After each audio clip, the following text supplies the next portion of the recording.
먼저 누가복음 22장 31절부터 34절까지의 말씀을 제가 읽습니다.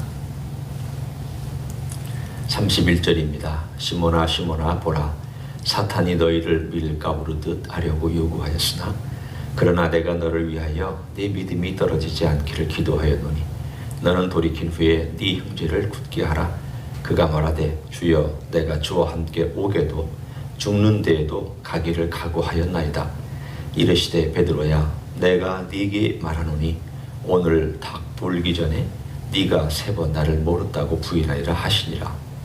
39절로 넘어갑니다.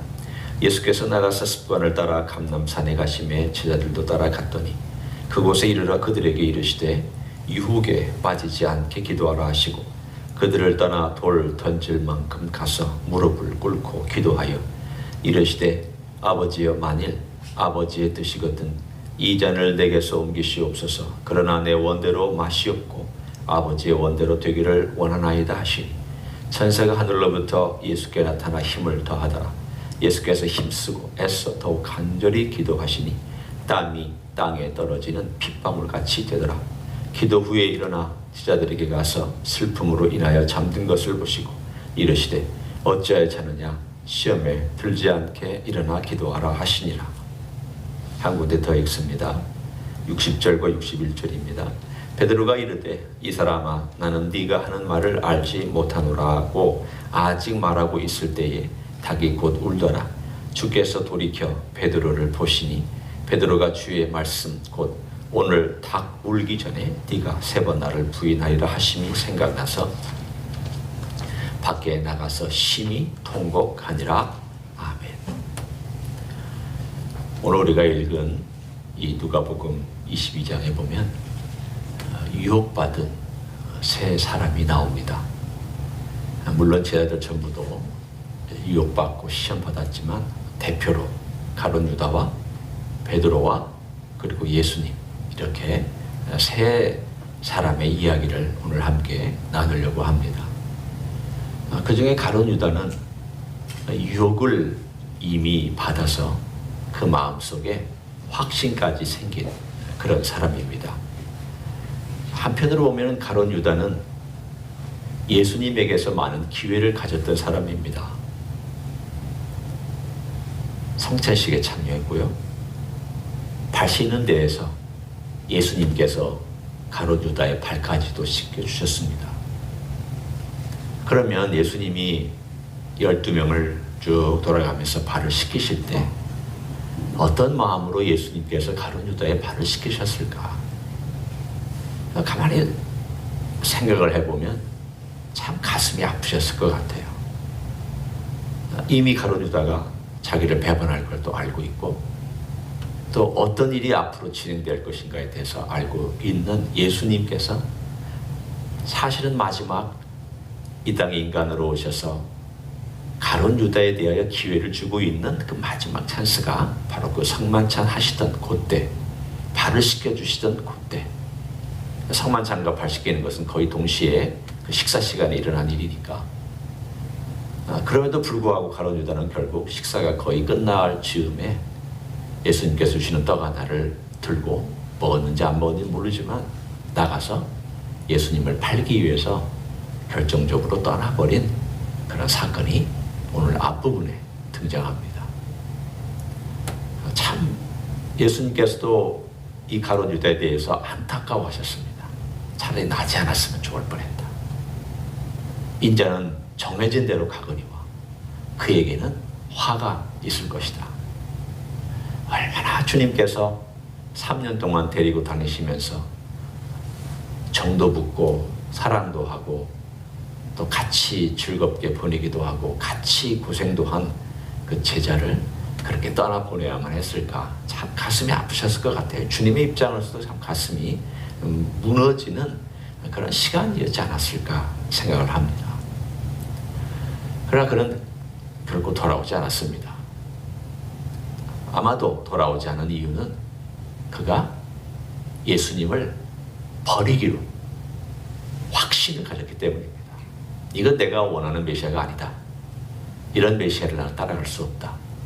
내 3년의 세월은 헛고생한 거다. 나는 적어도 3년의 세월에 대하여 보상을 받아야 되겠다.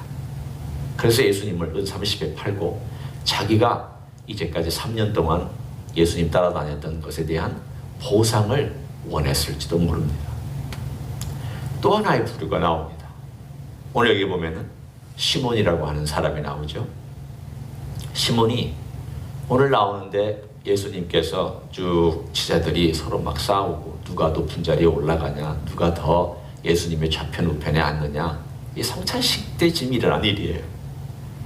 이게 지금 초기에 일어난 일이 아니라 성찬식도 거행하고 그 안에서 예수님께서 새 언약을 맺으시고 난 다음에 자기들끼리 싸우고 있을 때 오늘 이 말씀이 있다는 것을 우리가 염두에 두어야 합니다. 시몬아 시몬아 보라, 사탄이 너희를 밀가부로 하려고 요구하였으나. 오늘 너희라고 하는 것을 보면 제자들 모두가 다 지금 현재 부풀어 있었고 교만 가운데 있었고 누가 높은 자리에 올라가느냐는 것 때문에 있었을 때에 예수님의 말씀은 잘 귀에 안 들어오고 언제 내가 예수님의 말씀을 들었느냐는 듯이 안 들어왔습니다.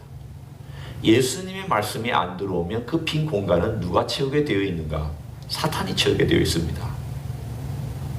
예수님으로 채워지지 아니한 공간은 어김없이 어둠의 세력이 와서 나를 끌고 가려고 부단히도 충동질을 합니다. 오늘 사탄이 허락해달라. 왜냐하면 예수님의 보호 아래 있었던 제자들이지만 예수님의 보호 아래 있음에도 불구하고 여전히 교만한 가운데 있던 이 제자들의 마음을 충동질할 수 있는 일종의 자격을 가진 것입니다. 이상한 말이지만 사탄은 자기가 가지고 있는, 인간이 가지고 있는 교만함이 만약에 꿈틀거렸을 때는 얼마든지 사탄이 가서 같이 협작해서 자기 원하는 바를 일으킬 수 있는 그러한 허락받은 존재였습니다. 이 땅의 권세자로서 허락받은 존재였습니다. 그래서 허락해달라. 당신의 제자들이지만 지금 당신을 따르지 않고 있다. 이건 죄자 아니냐. 그랬을 때에 오늘 여기에 32절에 그러나 내가 너를 위하여, 시몬 베드로를 특별히 지목하여 너를 위하여 내 믿음이 떨어지지 않기를 기도하였노니. 예수님께서 제자들을 밀가부르듯 하려고 요구한 사탄에게 아마도 어느 정도는 허락한 것 같습니다. 여기서 밀가부르듯 하려고 요구한 사탄의 요구에 대해서 주님께서 거절했다는 말이 없습니다. 단 주님께서 기도했다는 말씀만 있습니다. 사탄이 요구했을 때에 아마도 허락했을 겁니다. 그들은 밀가부르듯 다 흩어져서 바람에 날아가 버렸습니다.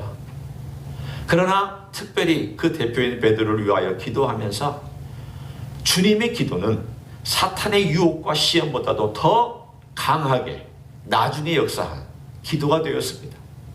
당장은 무너져 내렸지만 그러나 영원히 무너져 내리지 아니하도록 주님께서 베드로를 위하여 기도해 주셨습니다. 베드로가 나중에 배반한 것은 두려워서였습니다. 주님을 의도적으로, 의식적으로 확신을 가지고 배반한 것 아니어도 그는 두려워서 인간의 약함 때문에 배반했습니다. 그리고 오늘 우리가 읽은 61절, 저는 60절과 또 61절에 나온 이 장면이 성경에 있는 이야기 중에 제일 드라마틱한 장면이라고 저는 늘 여기고 있습니다. 어떤 장면보다도 아마 이 세상에 있을 때에 가장 극적이고 가장 슬픈 그런 장면이 하나가 있다면 저는 서슴없이 누가복음 22장 61절을 뽑을 것입니다. 그러나 이 가장 슬픈 가운데도 가장 또 사랑이 넘치는 그러한 장면으로 저는 얼마든지 뽑을 수 있습니다. 왜냐하면 그 어슴푸레한 시간에, 사실은 주님께서 잡히신 시간은 지금 요 시간 재판을 받고 이제 잡혀서 갇히는 시간입니다. 지금이 이 시간이 바로 그 시간입니다. 그리고 주님께서 9시에 십자가에 달리셨고 12시에 온 세상이 깜깜해졌고 오후 3시에 돌아가셨고 그리고 오후 한 5시경에 무덤으로 돌아가셨습니다. 그래서 우리가 있는 이 오늘 이 금요일이라는 이 성금요일이라고 하는 이 모든 시간은 예수님의 고난하고 다 연결되어 있는 시간입니다. 이때에 이 아침 시간에 아마도 모닥불을 피워놓고 듬성듬성 사람들이 있었고 어렴풋이 보이는 그 얼굴로 주님께서 잡혀서 끌려가시는 바로 그 시간에 주님께서 베드로를 찾으셨을 것입니다. 눈을 돌려 그의 몸을 돌려서 끌려가는 가운데 베드로하고 눈이 마주쳤을 때에 베드로의 마음이 어떠했을까? 그 주님의 얼굴을 보는 순간, 자기를 바라보시는 그 얼굴을 보는 순간 그의 마음이 어떠했을까?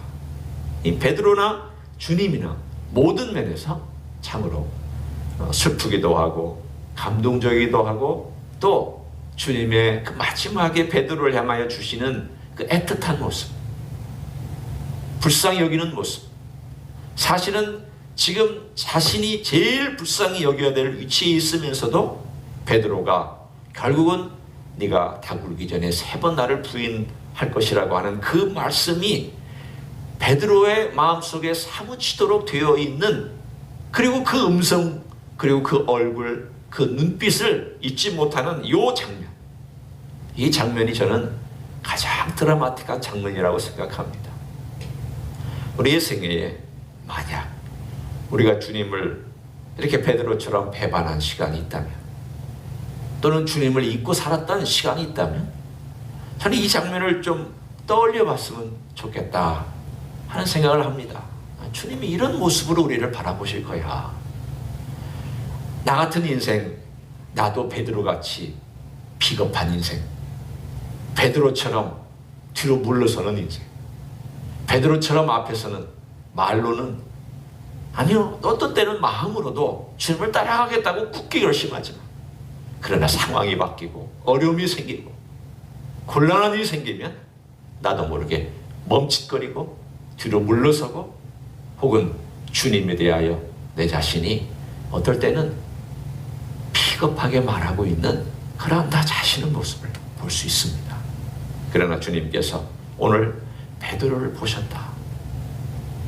이 베드로를 보셨다라고 하는 이 말씀이 주님께서 지금 걸어가는 이 모든 과정 가운데서 이미 주님은 겟세마네 동산에서 승리하셨고, 주님의 하나님의 뜻에 굴복하셨고, 그리고 십자가의 길을 걸어가기로 작정하셨고, 수치와 모멸을 당하면서까지도 베드로를 불쌍히 여기시고 용서하고 있는 그 눈빛으로 베드로를 바라보고 있었던 것을 우리는 느낄 수가 있습니다.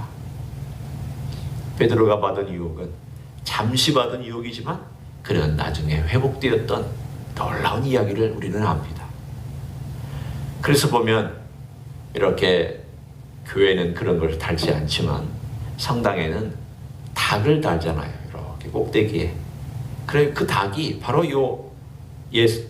예수님께서 베드로를 바라보기 그때, 또는 베드로가 3번 부인하고 닭 울기 전에 3번 부인하고 그때 그 닭을 상징한다고 해요.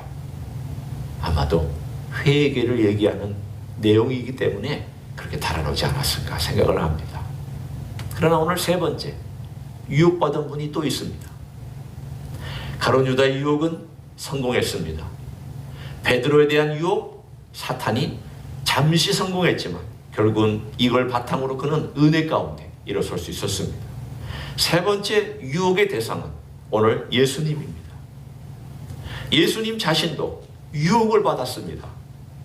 오늘 39절부터 우리가 읽은 46절까지의 말씀에 보면은 유혹에 빠지지 않도록 40절에 유혹에 빠지지 않게 기도하라. 여러분, 이것을 뒤집어 놓고 생각해 보세요. 예수님이 지금 무엇하고 계십니까? 기도하고 계시잖아요. 겟세마네 동산에서 기도하셨잖아요. 땀방울이 핏방울로 변하기까지, 붉은색이 되기까지. 그러면 예수님이 기도하고 있다는 얘기는 뭘 의미하고 있을까요? 예수님도 유혹 가운데 지금 직면해 있다는 것을 말하고 있습니다. 유혹에 빠지지 않게 기도하라. 예수님도 지금 현재 이 어려운 상황 가운데서 기도하지 아니하면 유혹에 빠질 수밖에 없는 위험에 지금 들어가 있기 때문에 주님이 기도하고 있다는 뜻이에요. 주님 유혹 받으셨습니다. 주님도 지금 시험에 들지 않기 위해서 기도하고 몸부림치고 있는 내용입니다. 왜 이렇게 주님이 힘드셨을까? 우리는 모르죠. 얼마나, 주님은 하나님의 아들이신데요. 주님은 하나님의 아들이시니까 이미 다 알고 계시잖아요. 다 아니까 힘든 거죠. 저는 두 가지를 생각해 봤습니다. 알아서 힘들고 몰라서 힘들어요. 우리 주님 입장에서 생각해 보는 겁니다. 주님 뭘 모르신다는 겁니까? 뭘 하신다는 겁니까? 주님이 아신다는 것과 모르신다는 걸 생각해 봅니다. 먼저 모르시는 쪽으로 한번 생각해 보죠. 주님 모르시는 게 있어요. 뭘 모르실까요? 육신의 몸을 가지고 아직 이런 고통을 당해보지 않았어요.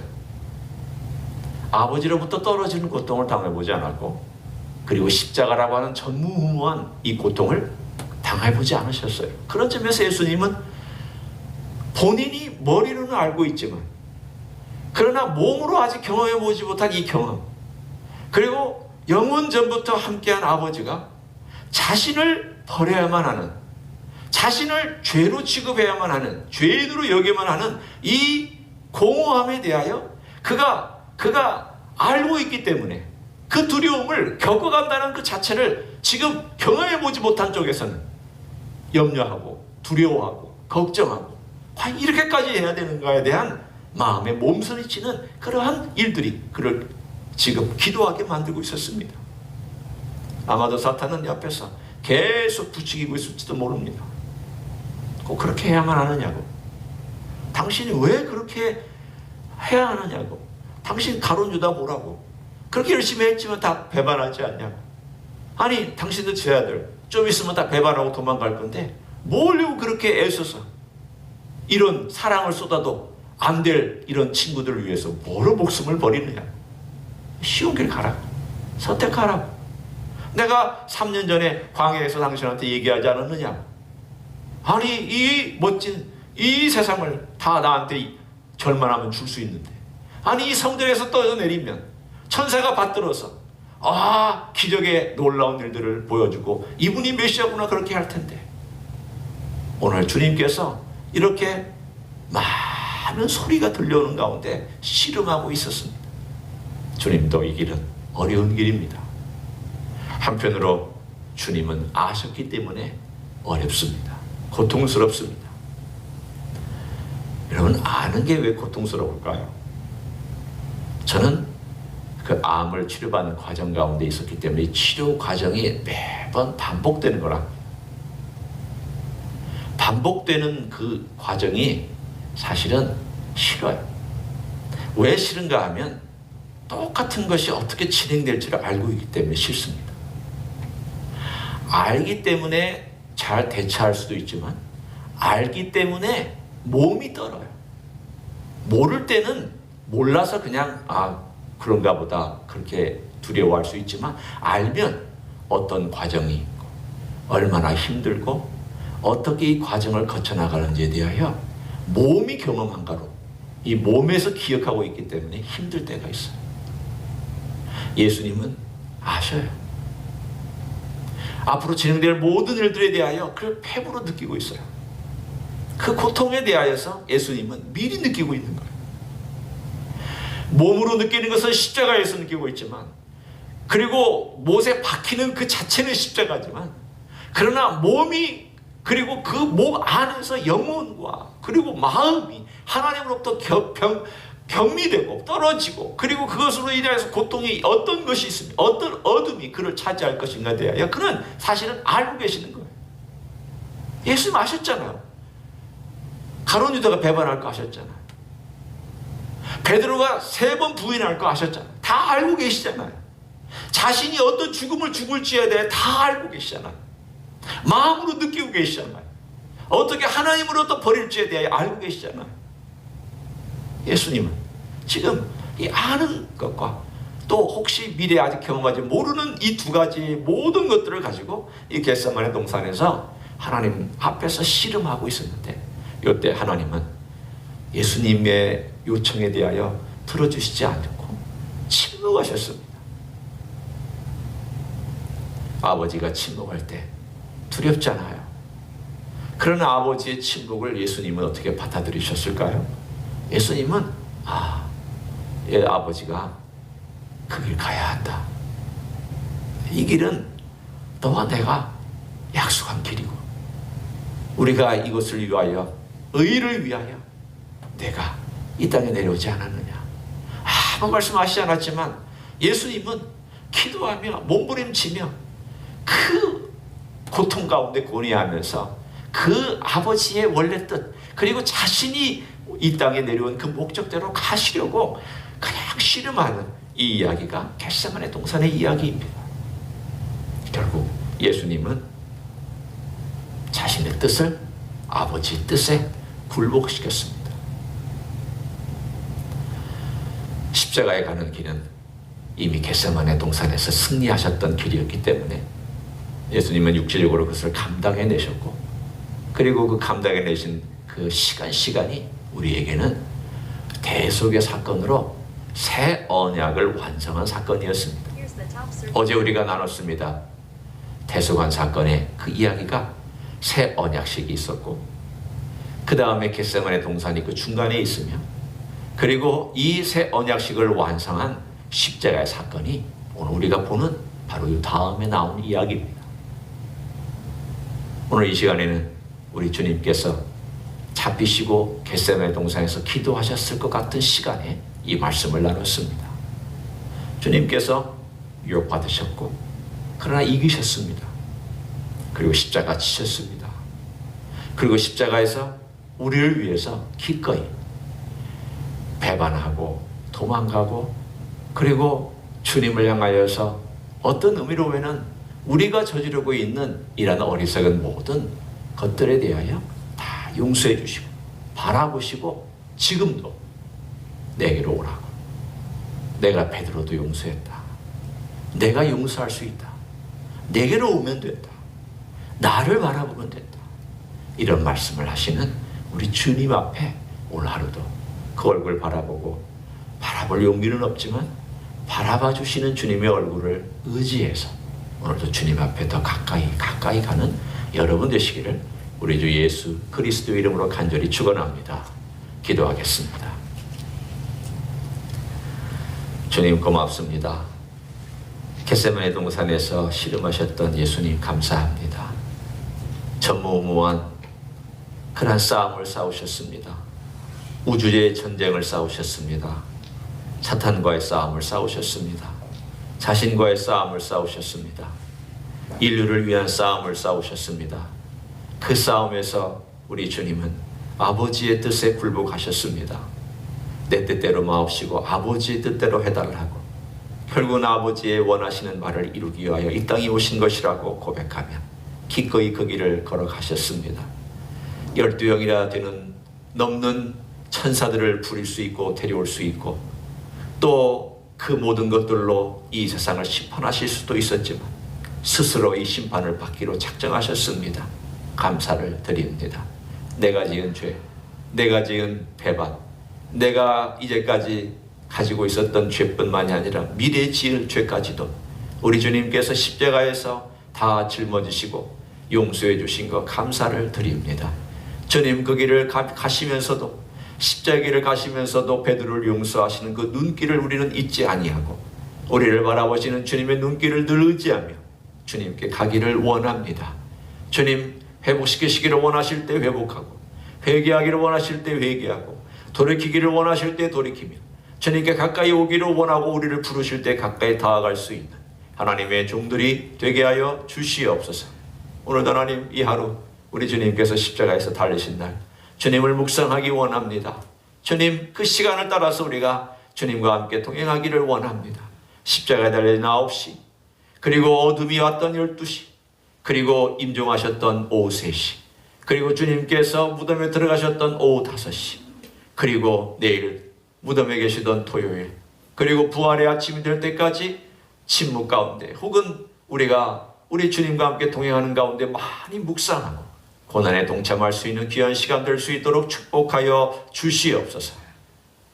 이제는 우리 구주 예수 그리스도의 은혜와 하나님 아버지의 극진하신 사랑과 성령 하나님 교통하심의 역사가 우리 주님께서 잡히시던 그 시간부터 그리고 돌아가셔서 무덤에 들어가신 그 시간 동안 우리가 아는 성금요일의 귀한 시간, 우리도 함께 주님과 동행하며 주님을 묵상하며 주님을 따라가며 주님의 그 장면에 우리도 함께 참여하고 주님의 놀라우신 은혜와 자비와 긍휼과 용서와 대속의 사건을 오늘도 생생하게 경험하기를 소원하는 이 자리에 참여한 모든 종들 위에와 가정에서 예배드리는 모든 종들 위에와 주 임재 이수교회 위에와 이민교회들과 한국교회들과 선교사님들 위에 이제로부터 영원히 함께 하실지어다.